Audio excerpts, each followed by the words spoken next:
Amiche ed amici del futsal, un saluto da Giacomo Mozza e benvenuti al Pala Lupatottina di San Giovanni Lupatotto. È la 22esima giornata, la nona di ritorno del campionato di Serie A Fables. Audace Calcio a 5 Verona Pescara futsal femminile.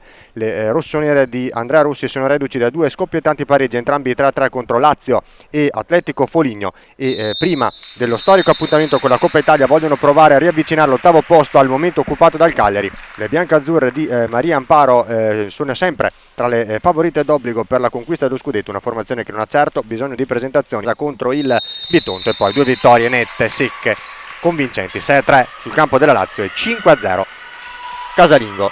Pressione Belli, attenzione all'errore delle due e poi Belli che sbaglia clamorosamente il gol centralmente per Sciascio, ancora da Rozzo, ancora la giocata nello stretto, si chiude bene l'Audace con la grande giocata poi con la suola e il tunnel di Pomposelli, ancora rientra Pomposelli, grande giocata ancora, intervento difensivo, la guardia difensiva di Nanako Arakawa.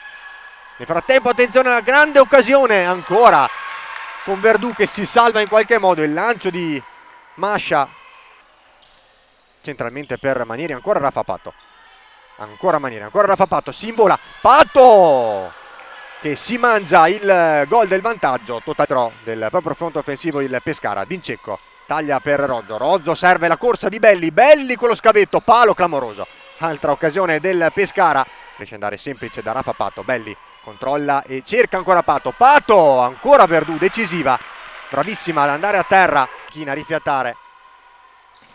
E il gran gol dall'altra parte da parte di Jessica Manieri, un grandissimo gol improvviso a sorprendere anche la difesa rossonera.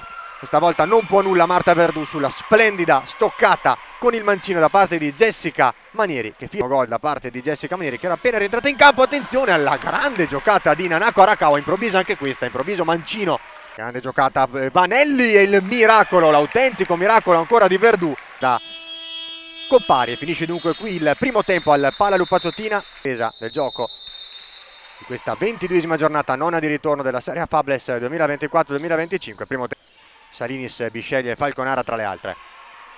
Attenzione a Pomposelli, un po' di difficoltà, Rozzo che va a firmare il raddoppio, va a punire l'indecisione della difesa rossonera, e al secondo minuto della ripresa, dopo 1 minuto e 21 secondi di ripresa, va a firmare il raddoppio Costante. Grande giocata di Rafa Patto che cerca Dincecco che calcia, la grande giocata in ripartenza del Pescara, il lancio verso Patto che salta secco, Nanako Arakawa trova tutta sola davanti a Verdù Dincecco che controlla e supera il portiere spagnolo per la terza volta. Avvio di ripresa shock per l'Audace Verona, cerca in angolo, attenzione a Decao che calcia addosso a Mascia, grande occasione per l'Audace Verona, Decao favorita dal giro palla, ancora Decao, ancora Elena Decao, la terza volta è quella buona, 14-22 al termine del match.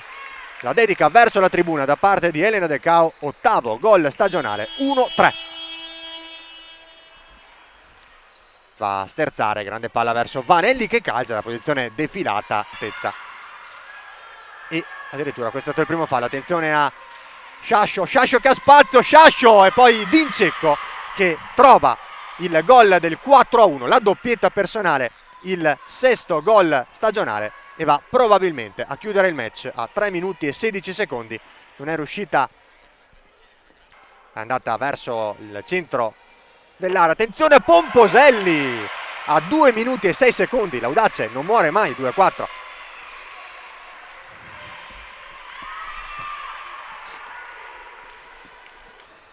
Firmato questo con la maglia da portiere, non cambia nulla però, conta sempre uno, conta sempre per il 2-4. Zandona calcia, Zandona in diagonale col mancino, osserva, sto scarseggiando ora i secondi a disposizione, Pomposelli calcia, una deviazione che per poco non favorisce all'altezza del secondo. Dunque i titoli di coda sul match del Pala Lupatottina, suona la sirena che saluta la vittoria stagionale numero 15 per il Pescara che